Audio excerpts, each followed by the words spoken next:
um, community organizer, bookshop owner. He's many years taught in the prisons. He's been a pillar of the community in many ways, spiritual leader in some regards as well. So Luis is a living legend and a pillar of our community. But one thing that people don't always talk about or know about too much about, and I'd like to begin the conversation this way, is to talk about your experiences and your history as a journalist. Beginning out in San Bernardino and later taking us all the way to Central America during some of the dirty wars out there. So let's go to that, Levi.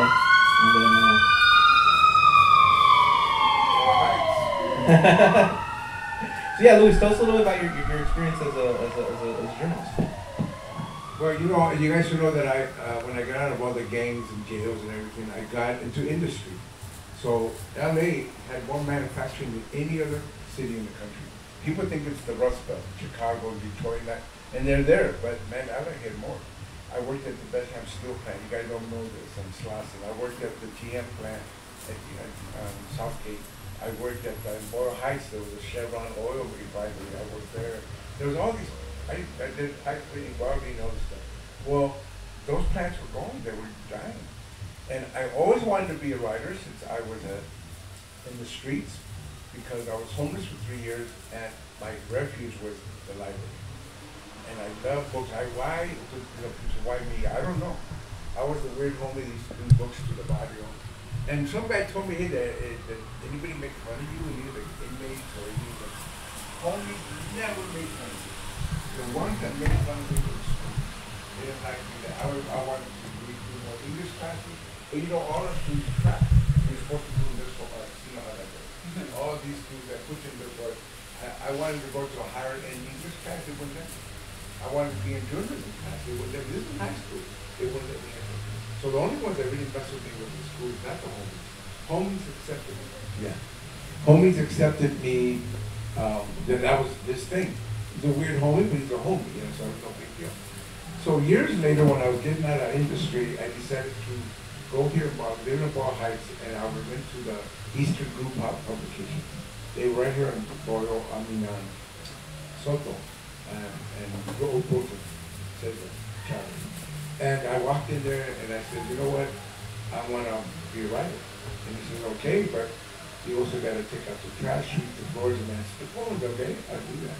Then I was getting a lot of money paid as a welder, pipe fitter, and working in the street. They weren't paying me hardly anything, but I did it. I wanted to do it. I worked there 6 months. I was a reporter, photographer. I covered, car accidents. I covered a big giant mudslides here, City Terrace, and even the murder of this East LA. I heard you guys know that story. This East LA was murdered, man. Can you imagine? And I covered that whole story. Anyway, East LA was something. This is a weekly throwaway paper. It wasn't even a day newspaper. There was a lot of news.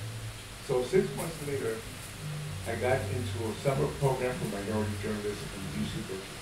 And I never finished college. And I didn't go to Berkeley as a student. I went there to program. It was 11-week intensive training. I got in as one of the few without any college degrees. All people of color. All the teachers were people of color. And it was a great program, but as you know, the program had gone. They cut them out right away. Right when I was there, it opened a lot of doors, and they ended up putting me in San Bernardino. 1980, I went there. And I'm just telling you the story because it's really important. San Bernardino at the time had the second highest murder rate in the whole country, and had more accidents, car accidents, because of that freeway between San Bernardino and LA. They call it the killer freeway, the 10, going down because more people were dying. So I was on the crime and disaster beat. And I would work in the evenings, which is where most crime and disasters would happen. And for 2 years, I ended up seeing more dead bodies than any human beings had ever seen. You know, in the barrio, you see dead bodies, you know, your homies dying, a lot of terrible things, but this was constant. I probably went to about, I would say 40 to 50 dead people. Car accidents were the worst, but also murders, suicides, a lot of gang violence over there. And the west side of San Bernardino was the barrio ghetto. So there was Crips and blood, but there was also the Verdugo West Side Gang. So anyway, I just wanted to know that that was my first entry into the journalism. I had a 40-channel radio in my little car, and then in my office. So I knew all the codes, and I could rush out when I heard the codes, like for dead bodies, for robberies, for murders, 187, as everybody knows. I knew the codes, and I would run out there. Sometimes I'd beat the cops. I'd be there, and there'd be a dead body, and I have to stand there. I can't mess with it. I can't, you know, can't do nothing. I just stand there till the cops show up. In those days, the cops didn't mind. They knew who I was. I had a press pass. Now they don't do that. And they wanted to stay there, and as they're going through everything, as long as I didn't get in the way. The thing that happened though is the cops, there was a law that cops cannot choke anybody. Remember that? The chokehold was out. They did it anyway, as you know, they did it in LA, they did it there. They chokehold this homeless guy. And he was in a coma, and they said he swallowed a marijuana bag. That's why he choked. But I caught the coroner, who was a friend of mine. I knew the coroner because he would tell me everything. There was no marijuana bag. And well, something's kind of fishy here. So I went and followed up on the story. I said, did anybody witness this? I found a witness. A young couple with a little baby were walking, and they told me, no, the cops were choking them. But they were afraid to stand up because the cops were messing with them. Can you imagine? They were following him around, don't say nothing, but they came to me and says, we feel awful. This poor guy, he's in a coma. It turns out he dies. So now I had a story of a police killing somebody. That I didn't know that the police chief and the editor played golf every Sunday. And they were both cahoots to get me out of that story. And they were trying to set me up. And I won't tell you into it. You can read my other memoir, It Calls You Back, it's in there. But they were trying to set me up. I knew they were trying to set me up. I'd been in the streets enough to know that games that people play because I didn't trust cops. Even though I will say that as a cop reporter, I got to be friends with a couple of really good detectives who I thought were really good. But when it came to the street cop thing at the time, they were racist. You know how it was. The Verdugo gang was constantly being messed with. The blacks, everybody. Now, all the murders, most of the murders were on the west side. And they were doing, they're just terrible things. Anyway, what happened is they were trying to set me up. I knew it. And eventually I got to the point where I quit. Look, I joined journalism to tell the truth. You guys are blocking me, and this is not journalism. So sure enough, wrote him a letter, and then I went and applied for all the newspapers around Southern California. I mean, the LA Times, the Herald Examiner was still around, the Long Beach paper, the Pasadena paper, all of them. They loved my clippings because there wasn't that many Chicanas doing this. It was great, but nobody hired me. I found out later they had blacklisted me. No, I can never work in daily newspapers ever again. Can you back it? And that's just the world that we were in. So then I did freelancing on my own, and I covered uprisings in Mexico, in Oaxaca. There was an indigenous uprising in Uchitan, which is a big story. You guys should look up Uchitan. It became famous. It preceded the Zapatistas. They didn't use arms, but they went and took over a Palacio Municipal. They got their own radio station in Zapoteco. They did a lot of amazing, beautiful things. And I went down there. I covered the story that PRI had goon squads, so they were trying to beat me up. Yeah, they were following me around, and my friends who were there, our group was called COSEI, which I think it's Coalición Obrera Campesina Estudiantil del Istmo, something like that. And they were helping me, and they had a little kid, come with me, come with me, because the goon squad was following me around, and if I went to a drug gallery, they would beat down me. So they took me to a restaurant, and they were helping me out. Anyway, I covered that story, and then I covered the uprising, in San Quintin. You ever heard of this? Thousands of Mixtecos were brought in, right here in Baja California, to work in tomato fields as slaves. They paid them like very little. I think it was 900 pesos a month, which at the time was like 40 cents. Honestly, it was really bad. And I went down there, I had to sleep in there, because the Mexican Marines were covering the road, nobody could get in there. They lived in plastic and cardboard. You know, remember how Tijuana used that Cartolandia? I think they might still have it, but they put them away, you can't see them. But it was like that. It was plastic, chicken wire, and cardboard. That's what they were living in. And I covered that story of the South Mixtecos trying to get organized. San Quintin was a big battleground for a long time. It still is, I think, but they got a union now and all kinds of stuff. In other words, I covered these great stories. But the big one was I went to Nicaragua, and because the Sandinistas were trying to get people to understand their plight. They had just had the revolution, I think in '79. They won. I was there, I think in '82. And this book, Gary Webb, Dark Alliance, you should read that book. He wrote about the CIA's role in getting cocaine going through Central America and Mexico, through the border and into the streets. And then the role of crack, rock and crack. The CIA played a big role in that. Because you know the crack epidemic started, LA was the first city, then it was spread out. I knew that story. I went down there. I went to southern Honduras. I covered the Contras, the counter-revolutionaries, and I got shot at with 50 caliber bullets, big ones. They cut a tree in half, and I also got bombed twice. And I came out unharmed. I mean, it's one of the, you know, somebody's watching over me. You know what I mean? Like I've been shot at in the lobby, or I've been OD'd on drugs and in jail, and I don't know how to survive anything. I just have to. And you know, people say, "Well, God's on your side." And I go, "I don't believe that. Why wasn't He on the side of other certain people?" You know, I just don't believe that. It's a mystery. It's okay to have mysteries. You know what I'm saying? I don't have to answer. People want to have answers for everything. It's okay. I can't answer. But I'm here. I came out of that. I covered that story. I sent it to all these publications. Nobody wanted it, but that publication. So it got published in that. But I preceded Gary Webb. And then in '91 or some '92, he came out with this stuff. And he only covers the tip of the iceberg. He doesn't even tell the whole story. So the CIA, trying to stop communism, united with drug lords, like they did in Afghanistan, to stop communism. You know what I'm saying? That was basically the story. And I just want to mention that because that's what got me into journalism and then doing my own work. I ended up in Chicago, editor of the People's Tribune for like 3 years, but also I worked in radio, news radio, because again, newspapers, big newspapers couldn't hire me. So in news radio, I worked for CNN, NBC, and Westinghouse, and I covered a lot of crime in Chicago. And I got involved with the homeless worker, and I also got to work with the gangs, and the gangs was, after LA, Chicago was the big king capital. And then I did a lot of work covering those stories, but also working with people. So I think that's a basic journalism story. I mean, I also covered the beginning of permanent homelessness during the Reagan area. I covered big strikes, like in Minnesota and other places. I covered the police killings of a lot of people. You know what I mean? I covered stories that nobody else would cover. And I still do that on my own, but that's a long way to tell you how I ended up being what I consider a revolutionary journalist. But revolutionary, not just because I have ideas that others people have, but because I tell the truth, and the truth in itself is revolutionary. You know what I'm saying? That's why people don't tell the truth in the interview, because they know the truth itself is revolutionary.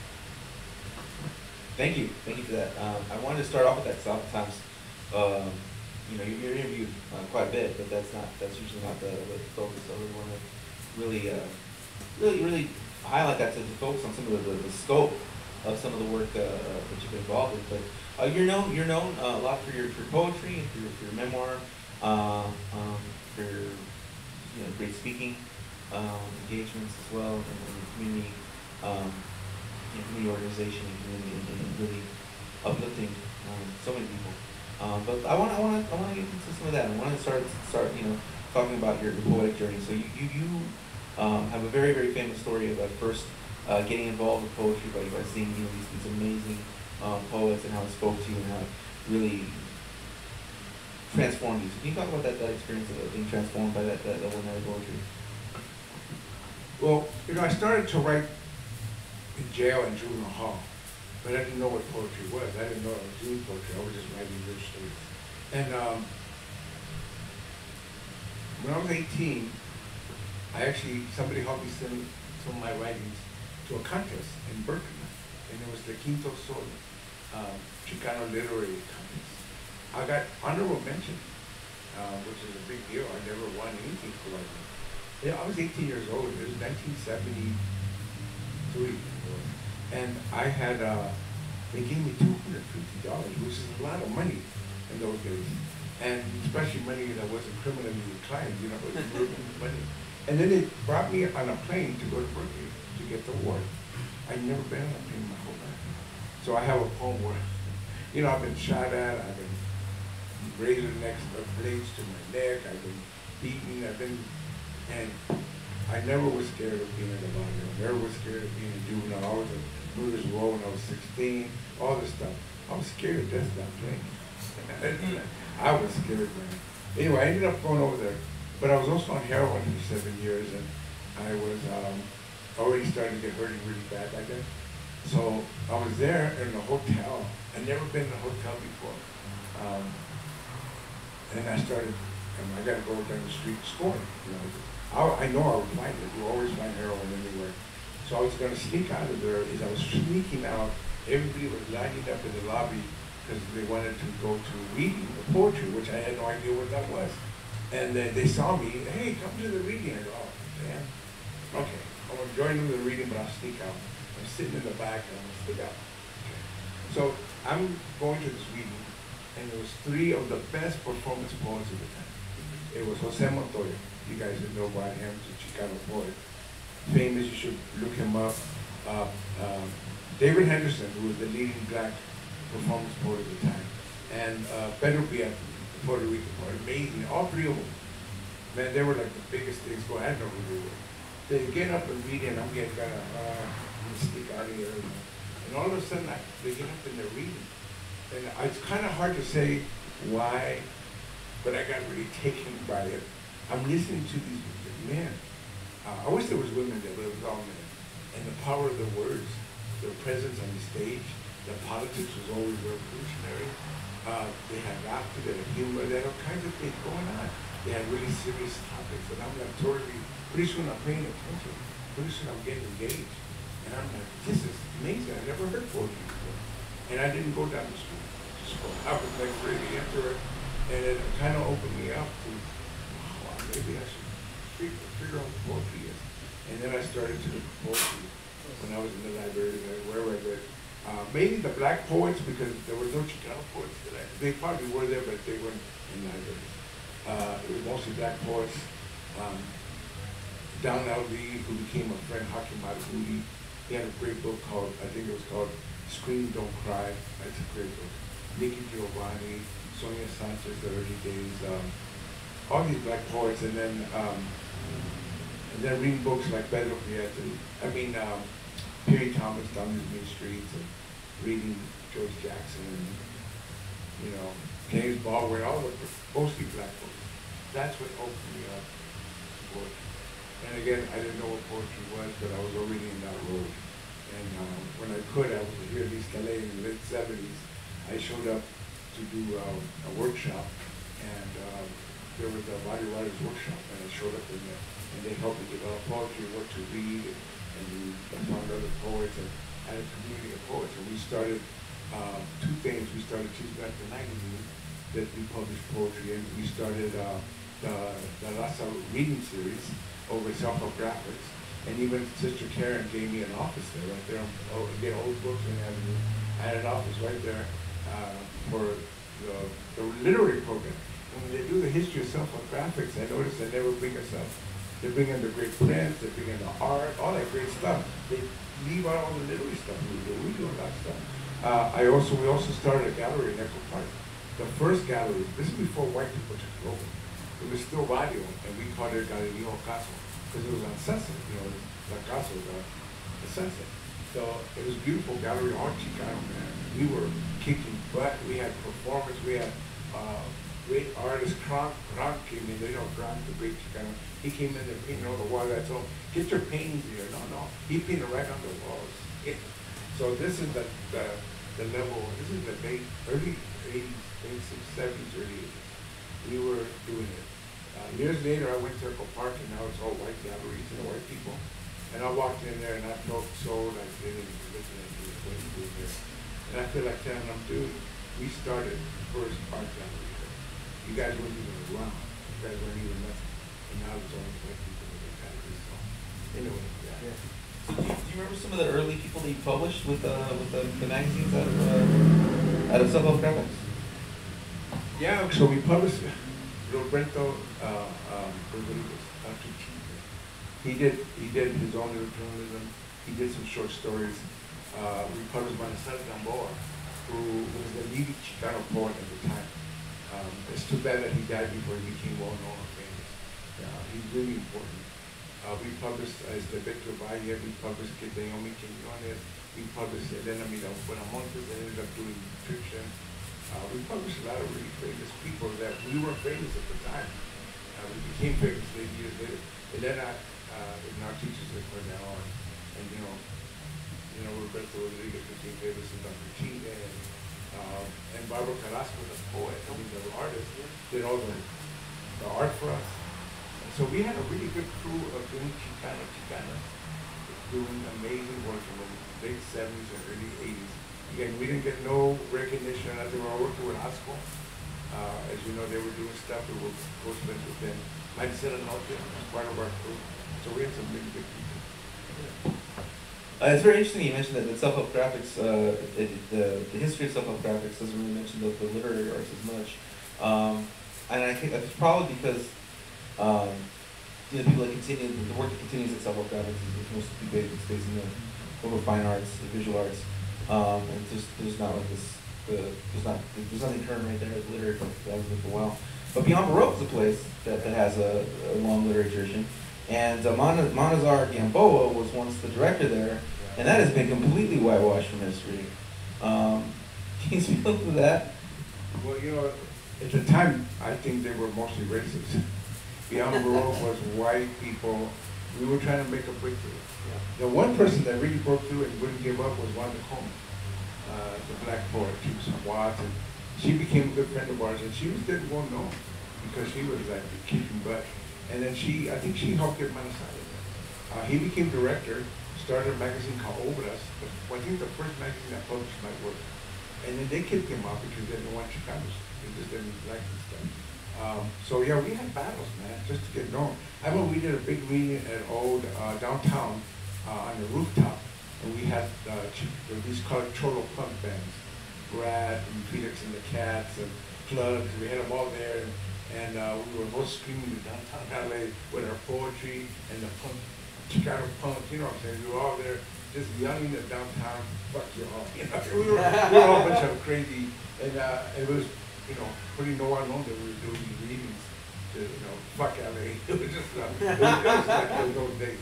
And I really wasn't so much into the punk, but the Chicano punk, as they call it, was much more hardcore and much more revolutionary. And it influenced X and all these bands. It influenced Suicide Tendencies, all the new Cholo. All the bands that became famous out of LA looked at the Cholo punk. They called it that. We never called it Cholo punk, but anyway. And they took from us and created the LA punk scene, a black flag that was not, that became famous, but they took from the Chicano. Just like all the skaters, they took the Chicano style. The China skaters were young kids. But they looked at the lowrider cars and they painted all the boards, and even the way they dressed was Cholo style. It was easier to, so we influenced everybody, including the black hip hop here. Black hip hop here was different than New York City. And I tell people the reason it's different because they Chicanoized it. Even NWA, even Snoop Dogg, all of them brought in Chicano style, no riding cars, Pendletons, and the way they dress. And the only one that really gives credit to it is Snoop Dogg. He says, it's Chicano. He's the only one that has actually said. Others have just taken it and don't say it. But that's the kind of world we were creating at the time. Absolutely. I mean, think about like Coolio, when he says, I'm a loafed out trip. Like, where does the word loafed come from? Exactly. So you see everything that comes out of LA it definitely interacts and mingles with Chicano culture, even back. Those like Spanish kind of songs. He came out of Cafe Troy where he was like getting Pizzal and Chicano food service and all that stuff. People don't know that history. They just think they're like, these are the famous people. And so it seems like so much of our imprint there, but like we don't actually become famous. Like elements of our culture integrate almost everything out of this city, and then this city is a place people get famous, and then we're left out of that. You know, and I think this brings us to an interesting part of the conversation is that, you know, we're the most, we're the, given our numbers, we're the least represented demographic in the country. But we influence so much. And the thing is, like I said, even in the punk music, we influenced them, but they never gave us credit. They gave all the white bands credit. Tattoos. No white people were doing tattoos, dude. None of them. It was all Chicano. And then about the 90s, all of a sudden, white people had their tattoo shops, and they were all doing black and gray tattoos. They were all doing Chicano style. I was in Chicago, and I had my tattoos. I didn't have as many as now, but I had some. And people were like, wow, that's pretty interesting. That's pretty cool. Nobody could figure it out. Then all of a sudden, these white people, not even other people, walking around with these tattoos, black and gray. They were thinking that black and gray style. Even hip-hop did the black and gray style. The basketball players, all of them, they went to Chicanos, but they don't give credit to the people that did it. That's my problem. It's like, why don't you say where you got credit for? I have to give credit to the Japanese. Because they took our style, by the way. But they always gave credit to Chicanos. They didn't just appropriate it, they always said, this is Chicano. They're the first ones that I hear took all that style and said, this is Chicano. Other people took that style and never said that. Remember when Jesse James used to have that West Coast, yeah, he was all chilled out. He finally, I heard an interview, he said, well, I got this from Chicano. He finally said it. But nobody, they gave him all the big deal. There was, you know how many Chicano shops somewhere that could do better than Jesse James? That taught him what to do and then never go to those places. You know what I'm saying? So we create the style, other people do it on it, and we're left like, and then people come to us and say, well, you guys are always copying other people. Oh, okay. You know, it's like I told this guy, you know, cowboys came from vaqueros, you know, especially Mexican, indigenous. The first vaqueros were Spanish. The first ones that were teaching them were, but they were all indigenous people that became the big vaqueros that we know. So the first cowboys were actually Indians, you know. Anyway, what happened is I was at a quebradita, this white guy, and this is in Chicago, and they were doing with that cat hat, they were doing their dance. And he goes, wow, they're copying American cowboys. And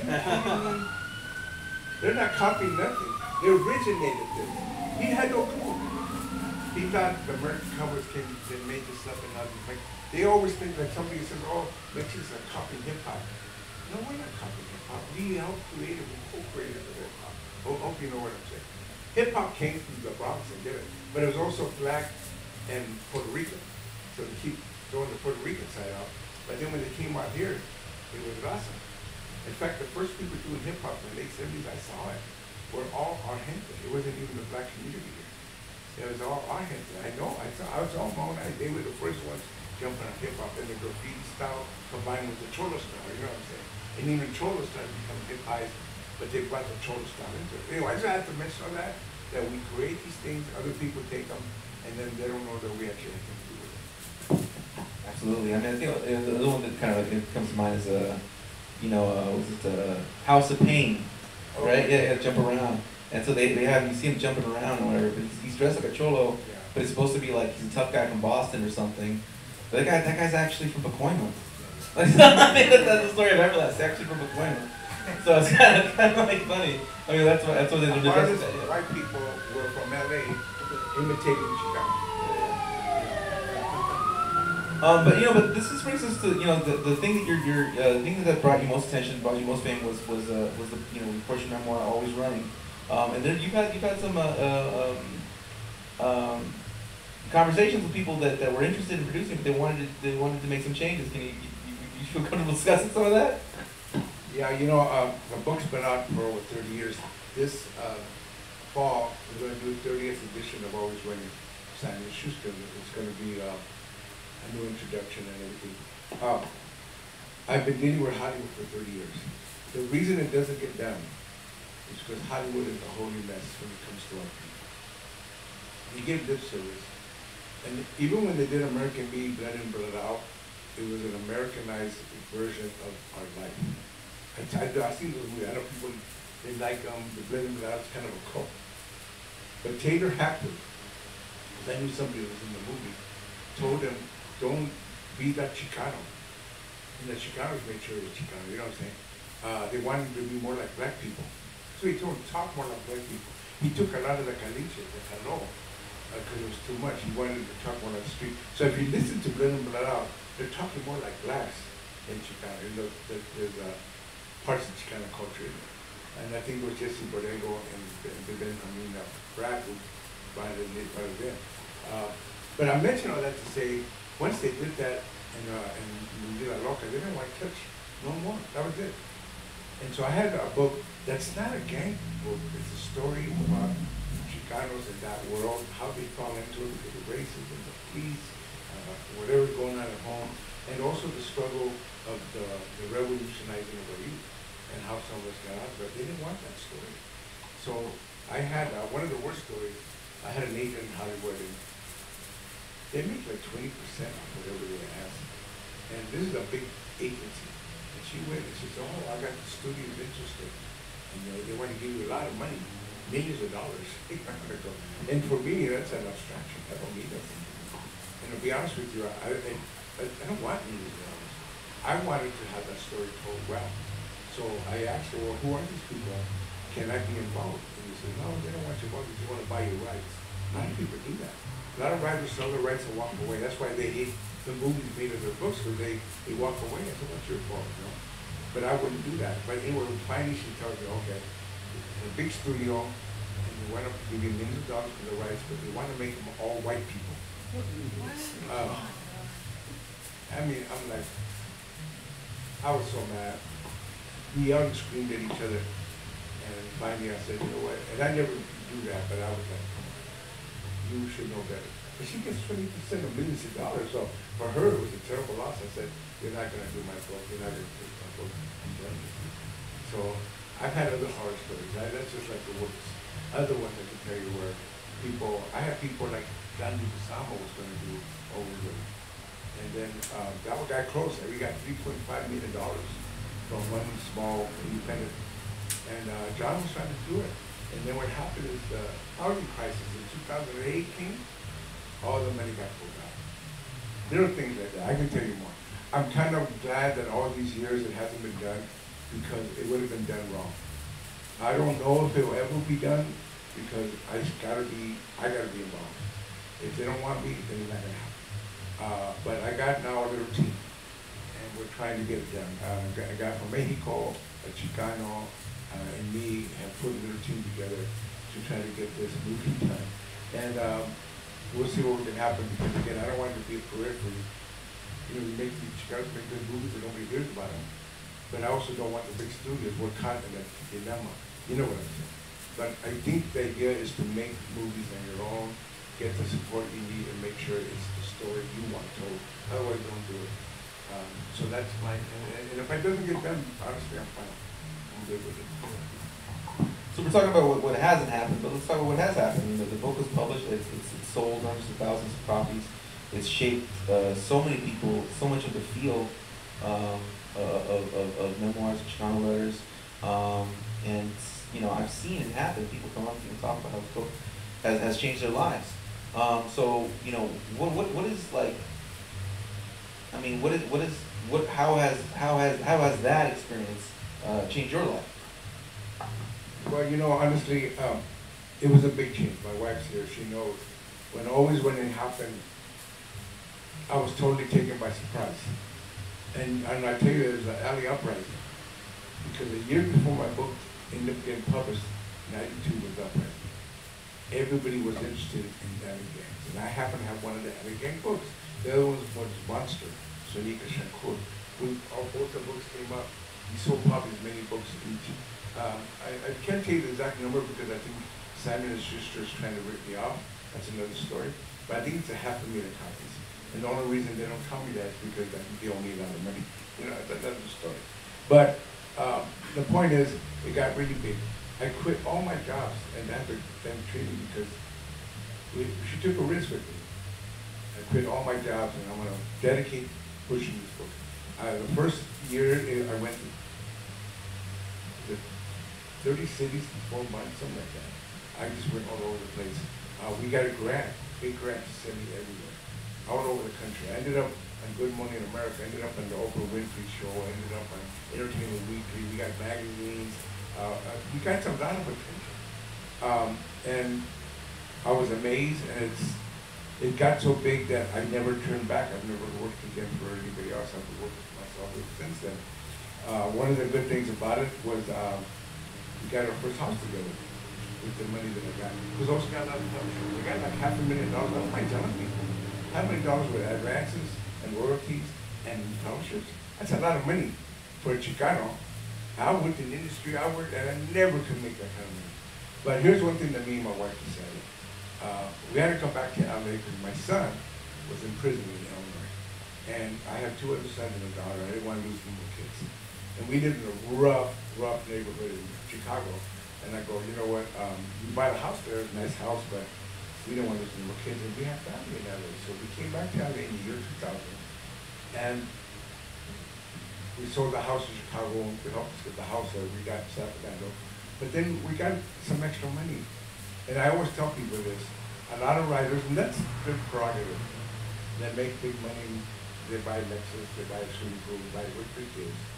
Me and my wife decided, I'm not interested in that. She wasn't. And the good thing about Trini is that she's not one of these,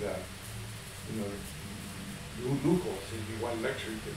I never liked that. I know, I'm going to tell you something that's probably not cool. I never got her a diamond ring. Because I think diamonds are bad. I think they were corrupt and they're exploitative. And why? Because everybody did diamonds. I had 2 other wives that gave me diamonds and those relationships fell apart. So that doesn't mean anything. I never gave her a diamond ring. She got her own little ring and it was really nice. Had enough diamonds in there that I know. But anyway, the point is, our relationships lasted almost 40 years. So what we decided was to put the money in the community. I went back to the Coquema, we lived in Coquema when we first moved to the valley, where she grew up. And she came back, and maybe she can even tell you better than me, and nothing had changed in she was in Chicago 17 years, and nothing had changed. The community was still messed up, there was nothing going on, no culture of life, no bookstores, no movie houses, no art galleries. And that whole Northeast Valley, which is 500,000 people, all mostly Raza, 80 to 90% Raza, nothing. What are you throwing books at us now? I know. She didn't like what I said. But we decided, let's build a center like the old East Side story, like the old East Side places we used to have, like in the Rio Caso, which I helped start. Like in Chicago, there was so much art. She worked at Casa Slat in Chicago in the Radio Pilsen. It had murals everywhere. We wanted to create a place that carried that East LA and some of the Chicago barrio world into that part of the valley, which is the second largest Mexican community after the East Side. And that's how we started the Trucas. It started as a cafe, and then it became the center of the bookstore. We started with 5 components: a cafe, pool, coffee bar, performance space, art gallery, workshop center, and all the arts, music, dance, theater, writing, like I said, painting, and bookstore. And the bookstore was very important for this. People said, don't do bookstore, what a waste of time. But look at, books are important, our community needs them. Those barrios, just like these barrios, is why I really support what you guys do here. You can get anything. You can go to liquor stores everywhere, bars, baras everywhere. You can get guns, you can get drugs. You can't buy a book. That's why we need this place. And so we created it. And Theatrix has been there 23 years actually. And it's going very well. It's thriving. We're in the 4th incarnation, because the developers keep rising the rents and pushing us out, but we keep hanging in there. Now we're in a beautiful space there in Soma. So I'm glad to be in that community. It's now become my community, even though I'm an East Side guy. And now I'm a Valley guy. So the point is, we need these spaces. And I think the idea is to keep them alive just like this space. It's very interesting. I mean, you and Trini have been running DCHS for so many years, and in many ways, you were the kind of front man, and Trini was really running the space. But now the two of you have been able to turn it over to a whole new generation of people. Can you tell us about what that was like, turning over this precious thing to another generation? I mean, in one way, obviously, it's a relief, and also the vision of something continuing beyond. But it's also like it must be difficult to let go. Well, I get the impression that when people start things, they don't want to let it go. And at a certain point you have to. But you have to build a community, engender new leaders, new people. If you don't have that, you'll die. So Trini ran everything. I did the outreach, I did a lot of fundraising, I raised a lot of money. Um, and I was president of the board. She was doing the day by day, and she hired all these young people. Some of them were high school students that ended up working for us. Now they're in their early 40s. Some of them are still with us. So at a certain point, Trini says, you know what, I think it's time for me to let this go. And I was ready to be off the board too. We were both making that decision. Okay, what do we do? Let's turn it over to these young people who've been with us all these years. And it's Mike Centeno, Melissa Vicente, it was Angie, it was Andrea, it was a whole group of crew of young people. And we turned it over to them. And they were at first scared, I think, but we said, you guys can run it. And they have done, and this is just before the pandemic, which is a terrible time to turn over anything anywhere. But I will tell you, they did a great job. They actually made more money in the bookstore during the pandemic than before. They learned how to use everything virtually. They knew how to create a bookstore where everybody could get access. We couldn't have anybody in the store, but they had virtual events popping up here and there everywhere. They learned the technology. They did a lot of social media stuff that I can't even do. And so when the pandemic ended and we brought people back, we had a big giant anniversary. 500 people showed up. People were so happy to be back at Theatritas. How many have actually been to Theatritas? Okay. And for those that haven't, you got to go. It's in the city of LA. I know it's in the valleys of that. It's like another country. But it's still part of the city of LA. And not just the county. People say, what's county? It's actually the city of Los Angeles and Soma. It's the city of LA. We have a council person. You know, we're a part of the city. And you should go and visit it. You'll love it. It's so amazing, unique, powerful. There's a whole community now that goes there. Young people, but I will say something else. Young people, queer, a lot of women, a lot of indigenous. We invite all the indigenous people. We have curanderas and curanderos. We have elders. We have our own danza group. So it's mixed in very well with the best about the community, and it's so alive. So just to let you know, I think, and I don't mind saying it, maybe I shouldn't say it, maybe we shouldn't put it in a book, but we made over $2.5 million this year. That's a big accomplishment. People say, how do you do that? You know, it's just hard work. Hanging in there, not losing sight of what we do. We never compromise our principles, our values. We stay true. We've had people offer us money to get away from what we're doing. We don't take it. We only get the money that supports and amplifies what we're doing. So that's what we're at. That is such a beautiful vision. And you've always, you know, and the other thing is you've always been so like, you've always been about building community. You've always been, you know, so much of the work that you and Trini have done. But you also have been not just building community, but actually so supportive of young authors or younger authors. I remember, you know, AWP is coming to Los Angeles, but AWP last time I was here, there was a big offsite. I think it was over at Avenue 50, and you were getting some kind of award. And it's always been a very big moment for me because, you know, that's where I first met Eduardo Vigare. That's where I first met Gabriel Gutierrez Moz. That's where I met so many people, and Al Capone was there. And you won you were getting this award, and you said that, like, you know, everyone says that Chicanos are just a bunch of crabs in a bucket, but that's not true. Juan Felipe Herrera supported me. Sam Cisneros supported me. You listed off a few more poets. Lauren Cervantes supported me, and I'm working with this young man, Sedillo. And the fact that you said that was very moving. But it also, the fact that you said that in front of hundreds of people, it actually really elevated, you know, what I was trying to do at the time. It's kind of funny because, like, about 10 years later, I was at the Guadalupe Book Center in San Antonio. And I was giving the closing speech, and I'm like, you know, they say Chicanos are crabs in a bucket, but that's not true. Luis Rodriguez supported me, and in this audience I see, and I'm working with Dave Romero, and I was on Martillo president, so Flower Song Press I'm working on, and so it was kind of funny to really continue that. But you know, but speaking, you know, to this, like, you and I have had the opportunity of traveling. We spoke together in Cuba, we spoke together in Mexico City, at UNAM, and we've been working with these encuentros, and one of the people who kind of centered the encuentro is Alfonso Vasquez, of the director of Chicana with which this book has been produced. So can you tell us about the production of this book and what it means to you to have been embraced in Mexico City, by this group and by so many people there? Well, I think this says that we all gotta help each other. I know there's a lot of pleito in the barrio and everything, but I was just telling Eva that when people came after us, the Tia Chucho, when we first started, our own gente came after us.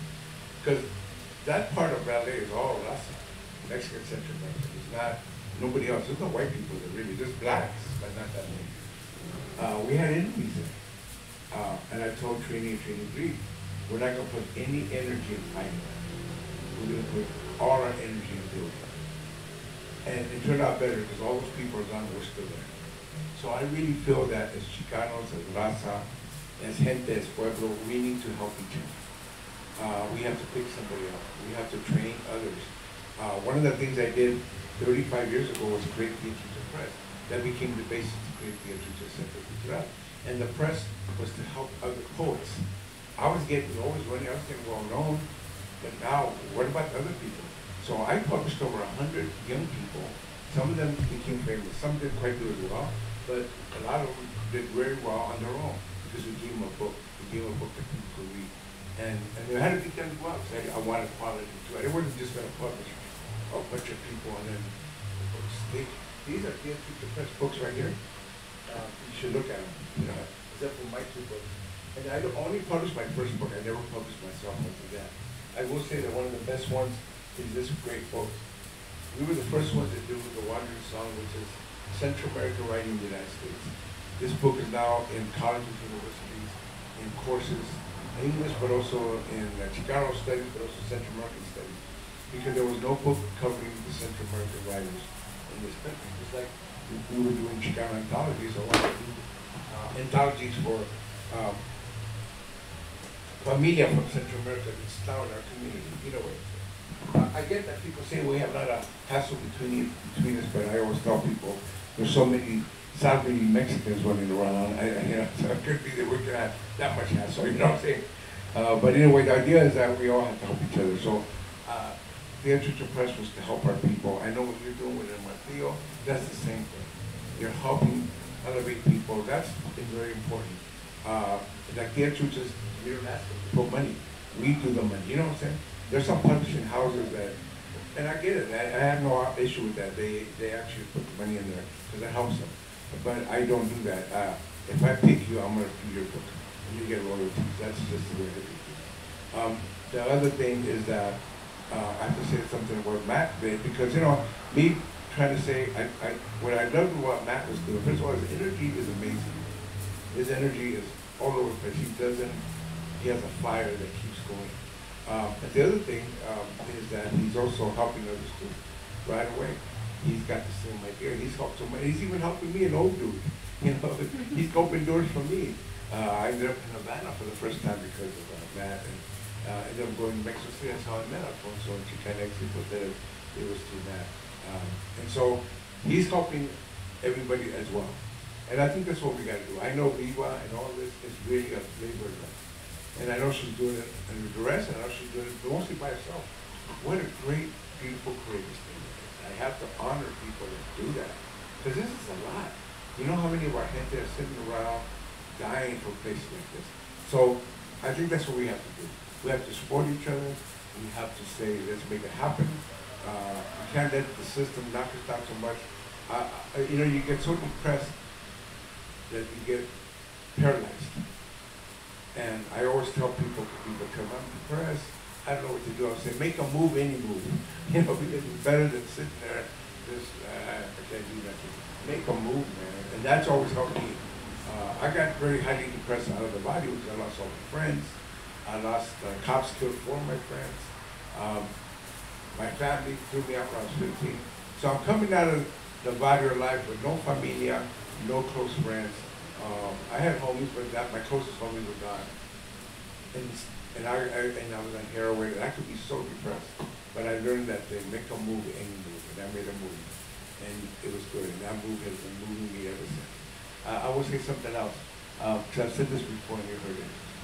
When I was 6 years old, I grew up in Watts. That was my first community. When we came from Mexico, I was 2 years old, we lived in Watts. So I was there till about 7 years old. And then I moved back in my 20s to Watts. Right now, there's a beautiful mural at the Watts train station, and there's a section with a brown beret lady and everything, and my poetry, Watts Bleeds, my words are in that mural. It's beautiful that they honor me, they consider me. But when I went to school there, I started first grade and go to kindergarten. I went to first grade, I didn't know no English. So one day I uttered some words in Spanish, and the teacher, a white teacher, slapped me across the face in front of the whole class. And I know that happened a lot in those days.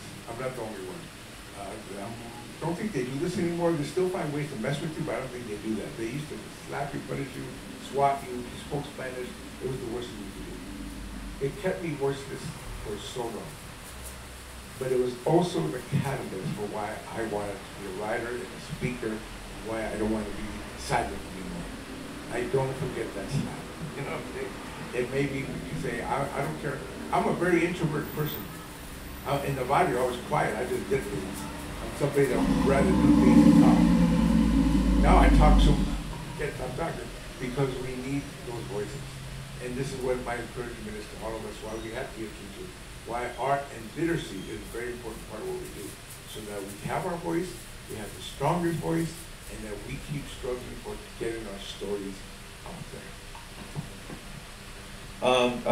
Louis, I could talk to you for hours, but I want to be respectful of everyone's time. So my final thing I would ask of you is that you've been a workshop leader. You've been a pillar community. You've been somebody that has led people through sweat lodges. You've done all these things with great vision. You even run for governor of the state. Could you close out by telling us about like what your vision is for the world that look at the world that we actually live in, and the vision of the world that we could live in, and why you think that it's not simply a fantasy, but something that's tangible, that's doable, and what that would look like, and how should we live? Well, I'm trying to do it as simple as possible. Everything we see in this capitalist world is made up. You understand what I'm saying? Colonialists, white people, power people, they make things shit. Mortgages is made up. The jobs you get, the wages you get, it's all made up stuff. Even the religions, and if you're Christian, I love you, but it's all made up. And if you take religion seriously, you don't take it literally. You know what I'm saying? You take the stories, you get the metaphors. There's a metaphor there that's good. I believe in spirituality. I believe in especially the way the indigenous people, our people, before the colonialists saw the world, where everything had spirit, everything was important, everything had value. And we gave responsibility, we were responsible to take care of ourselves and these things and the world and nature and everything. You know, it wasn't about rights.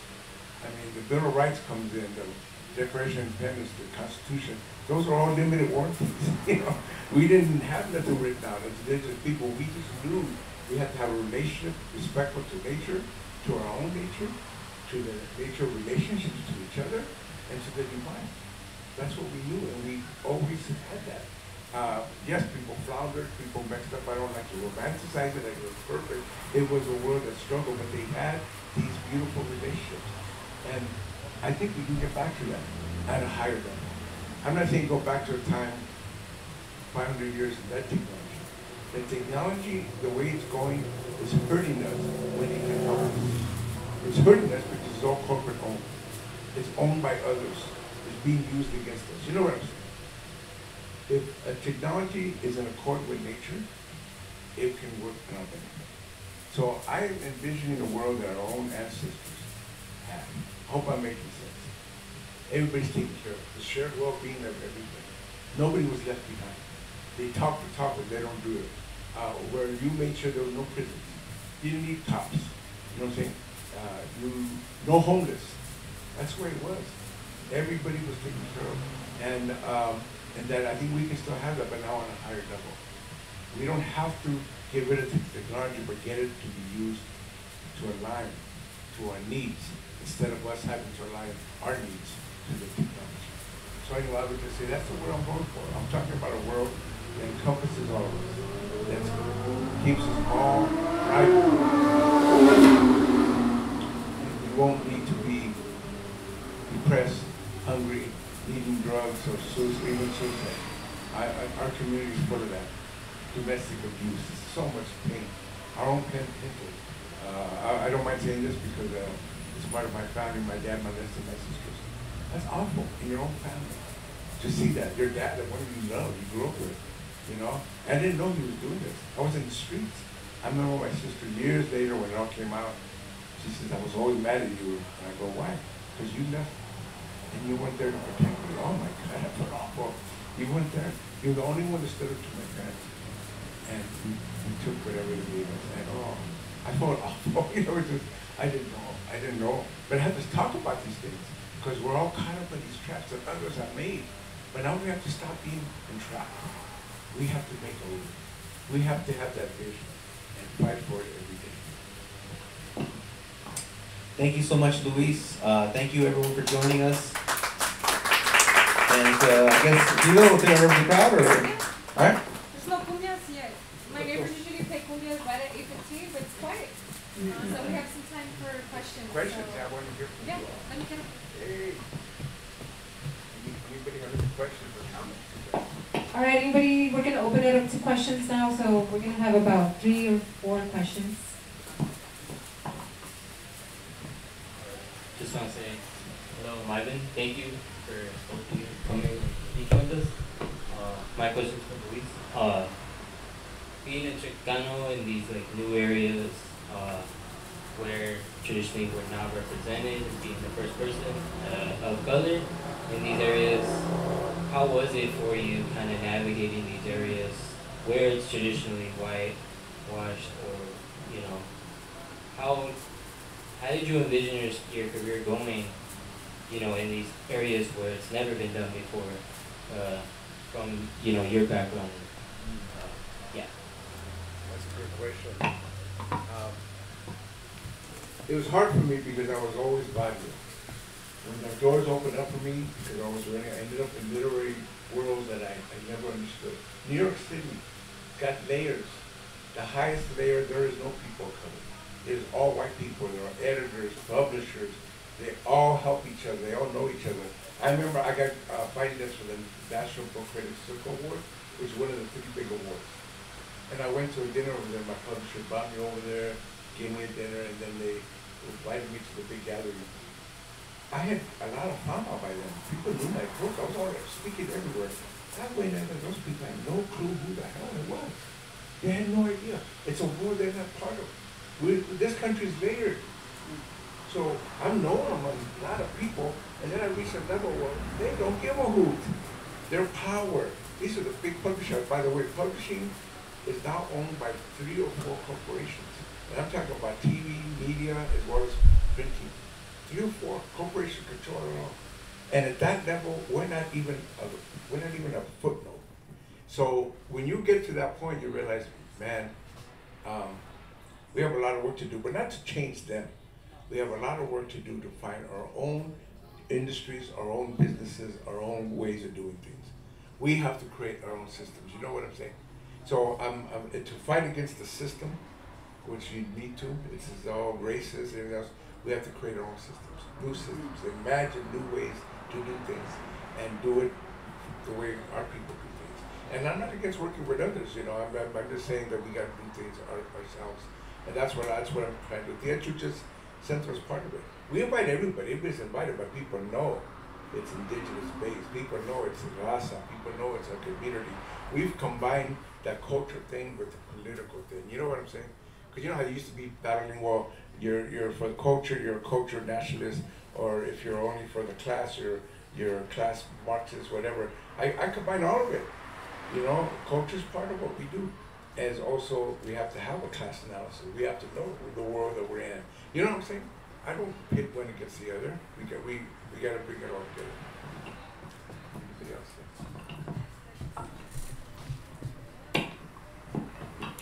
Any other questions? Don't be shy.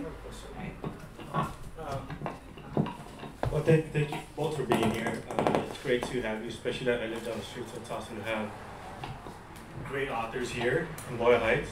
My question is, I know you both spent time in UNAM. I know you were just at Lafayette Tijuana, I believe, in Havana. My question is, I know historically Chicanos, Pochos have not been lived very well by Mexicans from Mexico. Is that changing, or, I mean, you both being invited probably says a lot, but I don't know if you could just say how that's changing and hopefully it's changing for the better. I would say I've been going to Mexico for about 40 years, even before it was when it came out. But really, when it came out, I was going there. And I will say that in the beginning, being Chicano was a deficit in Mexico. They didn't care, they didn't like it. They could spot you. You can say, I'm Mexicano, my family's from Mexico, but they spot you a mile away. You're not from here. And I wasn't treated very well. The only ones that treated me well, again, were the Zapotecos, the Mixtecos, the indigenous people around me, because I went back, my mother's partly related to that tribe, so I went over to the Laureate. First they didn't embrace me, but once I told them I'm looking for my heritage, I'm looking for my people, my mother's got connections there. Oh, they loved it. They even gave me, they're a Ejido land. They even gave me, we can't give you land, but we can give you a place where you can build a home. They were gonna give me a place to build a home. I couldn't do it because I had a home already, but it's like, wow. In other words, it started changing. The pueblos always accepted us. Honestly, they didn't care if you were Chicano or not. I never had a problem with the gente. It was always the academics, some of the media. But I would say, I can't tell you what the difference was, but the last 3 years that we've gone to Mexico and meeting people like Chicanx in Fronteras, they're out of Mexico City, and going to Chicano Fest in Guadalajara, there is much more now what's up with Chicanos. Largely because there's so many returnees from U.S. They got deported, millions of them. It wasn't just a few. You know, there's a lot of Salvadorans and Guatemalans and Hondurans that got deported, and they impacted those countries. I mean, they're not the same because of the people that came from the U.S. But Mexico, millions.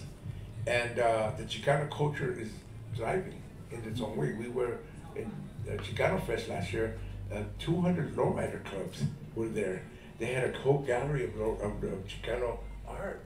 There were Chicano poets, and people don't mind the mixture of Spanish and English because a lot of them didn't even know how to speak Spanish when they been deported. You know, they're back in Mexico, not even knowing the language. There's much more acceptance. They did a part of my play I was running. They did it there with actors from the streets. It was so well received. People came and they loved it. There was tears. I saw the video of it. You know, the people crying because this is our story. So I have to say that things have changed a lot. And Matt, you know, and David have kind of opened the door. They come in there with the Chicano way of thinking, being Chicanos, but they've also embraced, which is important, to embrace the Mexicanidad. You know what I'm saying? I just say we're Mexicans without the borders. We're Mexicans in the U.S. That's basically what we are. But we have a certain way of being Mexican. You know what I'm saying? We're not like going Mexico, but we still have that. We always created a third path because our Mexicanism always changed how the U.S. culture. We never assimilated. I'm sure the Chicanos assimilated completely, but a lot of the Chicanos in the barrios and the streets, we created a third path. We were taken from black culture, we were taken from other cultures, and we created our own, like Cholo Punk, whatever they call it. Punk music didn't come from us, but we completely changed it. And now people were looking at us. Hip hop too, we didn't create hip hop, but when it became West Coast, we changed it, you know what I mean? And then of course, we had our own cultures that nobody else had, that we created ourselves. So I have to say it's changing, and we're going back to change it some more. We're constantly going back in. And Matt, who didn't speak all the best Spanish in the world, the last time he was there, he's learning so much Spanish, he's gonna be rattling around like crazy. Yeah, because you know, you have to, and it's great, and they love it. But you know one thing about Matt, he does his poetry in English, but his presence is so powerful. Even if they don't get the English, they give him standing ovations because they get that energy, they get that fire, they know what he's talking about. So there's a place for us in Mexico, and in other parts of the world, because Europe too, and also Central America. I'm going to Guatemala again, which I love. I was in Honduras, been introduced, spent a month in Honduras. I've been out south there a lot, but also Colombia. He just came back from the Medellin Poetry Festival. I'm going to Colombia too. We're impacting the world, and we're going back to Havana. So yeah. Yeah, I would say, I mean, like, so when I was a kid, you know, my grandfather called me Mateo el Feo, and he called my cousin Nena la Ballena. And so, I mean, so how much of this is like animosity and how much of this is like just Mexicans talking shit? Like, you know, it's like we gotta really kind of, yeah, gotta get, you know, with love, you know, like, but that's just kind of the way we are. And because I know so much of our experience is wanting to go back to Mexico and like connect to something, right? And so we have to really look at the way we're acting when we're there. Are we acting in a way that's like easily kind of cartoonish and mockable? And how much is animosity and how much of it actually is that pushback, right? It's kind of an open question. But I remember one of the recent visits I had there, I got the opportunity to speak at the Fiddle, right? Which is the Guadalajara Book Fair, one of the largest book fairs in the world. Huge opportunity. As Luis mentioned, I have very broken Spanish, and so like, kind of iffy because there's so many worthy Mexican authors. It's their dream to read at the Guadalajara Book Fair, and here I am. It's Bocho, blah blah blah blah. So there's a little, but I was invited by the Instituto de Mexicanos en Exterior, and they wanted me there. And so this is like the Mexican government. This is like way up there. These are very fancy people. But part of the jurors were also from Fondo, and they didn't want me there, right? So there's like this mix of people that do want us there and don't want us there. And it's not that Fondo, the organization, didn't want us there. It's just those two individuals were not happy about it. Whereas this individual at the Institute was very, very eager because I worked with her previously at the Mexican consulate, so we knew each other, and we worked together with the Mexican Cultural Institute. So there was this relationship that had been built. With Alfonso, he's taken an interest in Chicana culture. He was very influenced by seeing the murals and wanting to connect to the artists, and he wanted to connect later to the literature. And so he has an interest in that. So him and his team are very eager. So it's mixed. It's still mixed, but there's more and more people that are fully embracing it. And for me, on a personal level, when I got there, I was trying to go back to Mexico and connect to something. What, I don't know. And Alfonso had put us in these different houses, and then we would meet up at night and we would like have dinner, and we would meet up in sometimes in Puebla, part of Mexico City, and we would meet in this little town square. And I looked around and I saw these statues. There was a statue of Hidalgo, and there was a statue of Zapata, and there was a statue of Morelos, I think. And that's those exact statues are the statues that's in Parque de Mexico. And I grew up in El Sereno. I was born in El Sereno, Hillside Village right there, right on the border of Lincoln Heights. And my grandfather and I would always walk to go feed the ducks over in Lincoln Park. And so I wanted to reconnect to this thing, only to find that I had always lived in it. And so my Spanish is fucked up. I just wanted to add to that because when I went to Monterrey, I met some people from Mexico City, and they used to be DACA. They used to be dreamers. And they were like, we're tired of having to fight to stay in the United States. So we decided to go to Mexico City, and now we have our own art gallery, cultural center called Pocha House. And they welcome pochos from all over the world. So it's beautiful that we have spaces we can go to and be who we are. And we don't need to be quote unquote Mexican or quote unquote whatever this is over here. So yeah, I just wanted to add to that yeah, I mean, I do feel the same sentiment that they do embrace us. It's really nice. All right, maybe one final question if anybody would like to ask Luis anything. Or maybe two more questions. Hi. I like what you said about creating our own systems, and considered it a few times, and that's something I've really been thinking about a lot with another friend of mine. I'm a stage write and I'm a playwright and a screenwriter, and self-producing things, and it's difficult because my dad, he's an immigrant, and I'm first gen, And so a lot of times the way I hear him, he's still a registered Republican. He's not a Republican at all, though, in ideology in any way whatsoever, but he holds true to that because of a lot of the brainwashing and like upbringing in LA during the 80s especially. And I know that the way I want to go with art creation, and I have a lot of friends who feel the same way, is divorced from the Hollywood system because there's just so much disgusting. It's not even the satanic. People like to say that it's like, oh, the Satanism. I don't fuck worship Satan. Just don't do all that other shit. Like fuck whatever. It's. I guess that I'm curious because I'm not too concerned about this right now at all, but it is something that goes in my head because of my father. Is it? What do you think of like the profit-based nature that a lot of art is built on? Like the idea of a wide release of any sort of like film or media. It's easier now more than ever because of these things, which is a blessing and a curse. But a lot of it is still profit-based and profit-driven. I would just ask, what do you think about that? Yeah.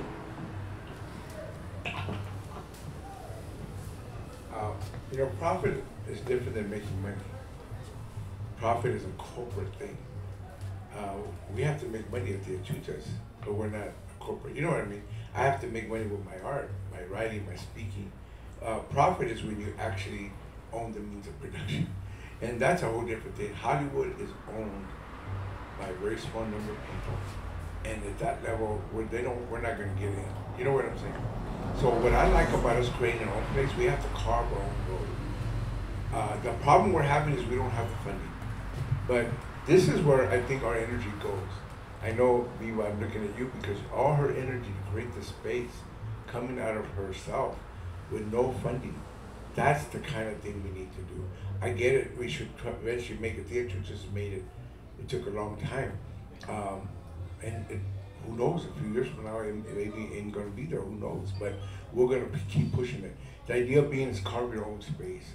If you're gonna have a film world, be good at it and carve it. Use whatever you can for social media, but other places where somebody can pay attention. And then get their money, but on your terms. Mm-hmm. Because the problem with people that got money, they think money will buy them out. Why a lot of Chicanos have sold out? Because they gave money, then a lot of Chicanos or Mexicans are doing films that have nothing to do with Chicanos. They bought all the Mexican directors. They're doing white people films. Now every once in a while, one or two Mexican films, Roma comes out, another Bardo, whatever that movie was, they do it, but they don't get any play. Their play is with white people films. You know what I'm saying? I love Boyle Heights, man. It's full of life. Yeah. But the point is that I think that's what we got to do. Carve our space, make a name for yourself. Don't worry about profit. Make your money, but make it so that other people can see there's energy here and there's currency. Currency is not just money. Currency is electricity, making things move. Move things. Be currency, not profit. You know what I'm saying? Be currency, that's what it is. All right, we'll take one last question. Hi, my name is Josué Morales. It's kind of like, one's like a big question, the second one is like really short.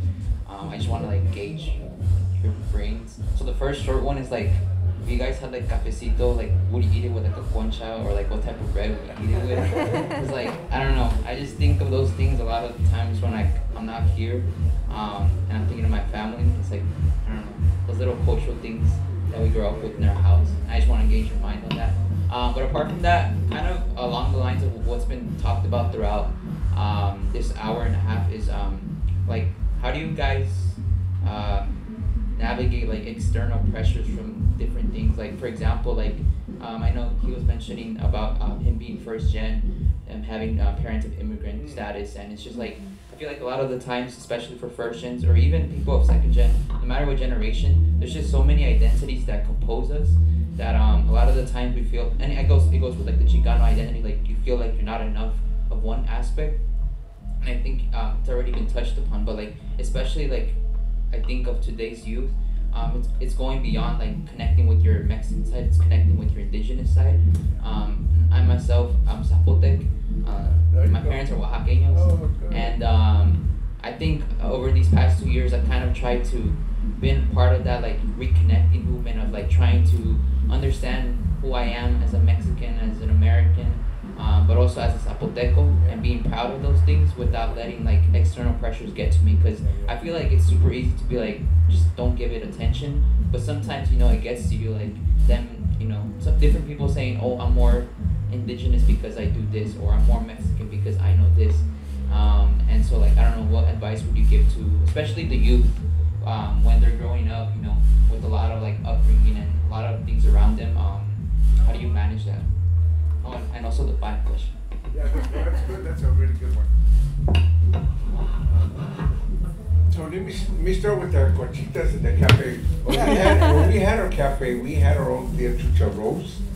We had chocolate, no style. We tried to do as many more of our cultura. We had other stuff that wasn't our cultura, but we were trying to do more of it.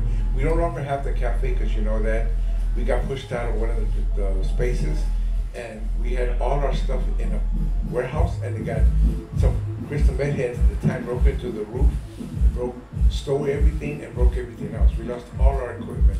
It was like $100,000 worth of equipment, and we couldn't replace it, so we don't have it no more. We have a little deli now in which we have good Mexican food, healthy food.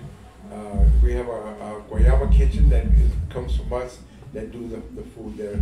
It's natural. We still haven't got our cafe bar. So that's that. The thing about who we are, I think we're layered. There's no way we can not be. If I go to Raramuri, the Sierra Tarahumara, my mother's home, they know who they are. They speak their language. They don't even call themselves Mexicanos. And I think Zapotecos, I talked to, said, they don't even say Mexicanos. Somos Zapotecos Oaxaqueños. They're Mexicanos and they're proud, but that's not the first thing. They're layered, you see what I'm saying? And so they start with somos Raramuri, somos de aquí, somos de la Sierra, okay? And that's a beautiful layer, and it's very nice, but that's basically it. It's a very deep, profound one. Unfortunately or fortunately, because we're migrants, we pick up a lot of layers. Because somos de Mexico, now we're parts of other part of Mexico. Then somos de Estados Unidos.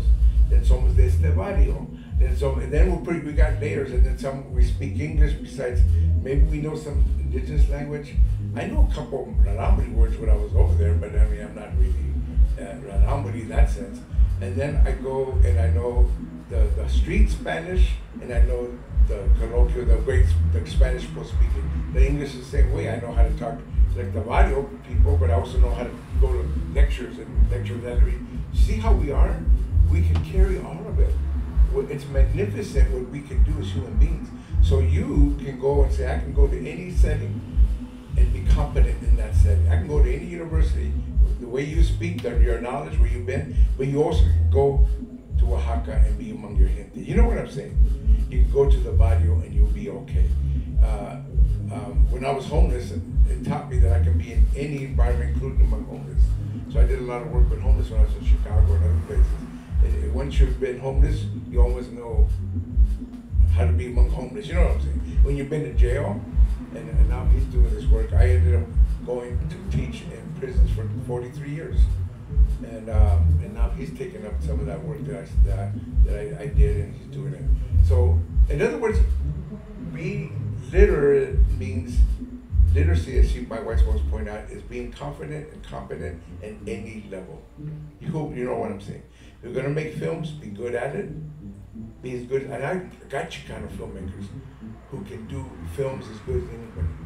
They're not gonna be known, they're not gonna get famous, nobody's gonna get money, but they can do it. That, to me, is the first starting of creating our own path. And don't lose your layers. Can you imagine? You can carry all this stuff. You know what I'm saying? I know there's Chicanos that are so similar, they don't want to be Mexicanos, indígenas, nada de eso. I have a poor niece. My niece is total assimilated, totally Republican, Trumper. She's my niece. She was a police officer. Blonde hair. She's not naturally blonde. She dyes her hair. She did her DNA because of my family started doing DNA. She got totally pissed off. She's 60% indigenous. Oh, that girl, oh, she got so mad. 60, because I remember her, a little Chicanita, beautiful brown skin, Chicanita, always, even when she was a grown woman, she was beautiful. She's blonde hair now, living in a nice home. She married a white guy. Well, you know, it's all good, but what I'm saying is, now she, and then they did her DNA, now she's pissed off. 60%. You know what I'm saying? She doesn't know how to carry, so she rebels against herself. And I think all of us should know how to do that. If you don't speak good Spanish, that's natural. It's okay, it's part of life. And learning Spanish is easy. You know, so like I tell people, learn Spanish, man. If you don't learn it, it's easy. Just get out there, go to your neighborhood, go to the panaderia and just hang there for a while, whatever. You'll learn Spanish if you hang with it. And learn maybe an indigenous language. We teach Nahuatl over at Tantichuchas. And so that's why me and her know a few words. She knows some Nahuatl songs. Now, we learned a few things. So we carry these layers. And then that's why when people say, what is your identity? The one I go to is Chicano, Chicanex. I go to that because that's the one I grew up with. We were saying we're Chicano before Chicanos were saying it, before the movement. In the radio, we were Chicanos. And we always say that, you know, so much Chicanos. And I got the impression we were Mexicans living in the U.S. That's what we were. It's what we used. Mexicans didn't use Chicanos. It was what we used. You know, Mexicanos, lo que sea, wherever it comes from, somos Chicanos. And then the movement did it. This is way before the movement was doing it. So now I hang on to Chicano. People say, why are you Chicanos? Not even a tribe. You know what? It's all made up, but this is what we made up. This is our term. You know what I'm saying? I get it, it's all made up. Raramuri is a made up term. Somewhere along the line somebody made that up. It's okay. It doesn't make it less legitimate. You know what I'm saying? People say, well, it's only been 60, 70 years. How come you're Chicano? Why don't you say what tribe you're from? Because I have been, like most of us, detribalized. And it's good that you know yourself, but you know how many of us don't know. I had to go back because my mother made the effort to tell us somos tarumanos, somos tarumanos. She always told us, thank God, because I had no idea. And I would ask her, ¿qué es eso? ¿Cómo se escribe eso? Quiero saber más de esa gente. I was interested, nobody in my family cared, I was the only one. And I went back. And my mom at first was kind of like, why'd you go back there? She thought about it, says, it's good you went back there. It's good you know that part. So, thank you for that. Just carry these layers. And don't be afraid of it. If you don't know Spanish, that's okay. If you know, they got this no sabo kids. They're making fun of people, but I don't make fun of people. You can learn. All that's learnable. So these days, I've been trying to cut down on carbs. So, but when I was younger, I used to eat those big chocolate chip cookies because I'm a pocho, you know. So I would go to the panaderia, but I would get the big chocolate chip cookie.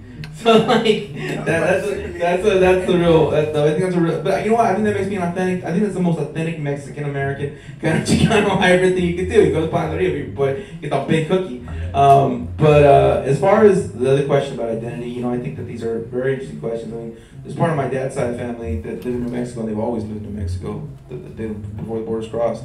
And so whatever, you know, not that that's a good term, mestizaje or whatever that is, it's mixed in with that. So these are questions to explore. But in the meantime, I always think about who I am within the context of who we are.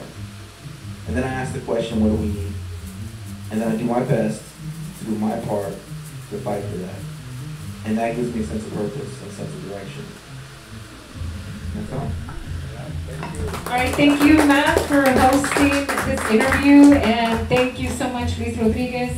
You always come here and just breathe a new life into the space, and I know the people here always appreciate you speaking, and like, I know we're all gonna go home and just be like, man, there's so much more I could be doing in my life for my people. So thank you so much. Let's give him a big round of applause.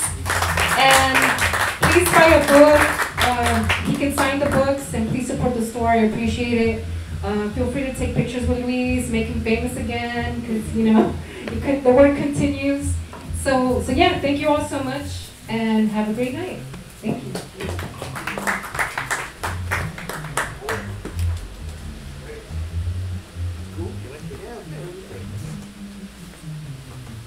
Hey man, how you doing? Good man. I was in the area at a graffiti show right now, and I saw you. I was like, that's down the street. Where is graffiti show? The OG Slick one, and they had the Teen Angels one. Oh yeah. So they're talking, because I'm friends with David, Yeah, so where's that at? That's on La Brea. Yeah, You should.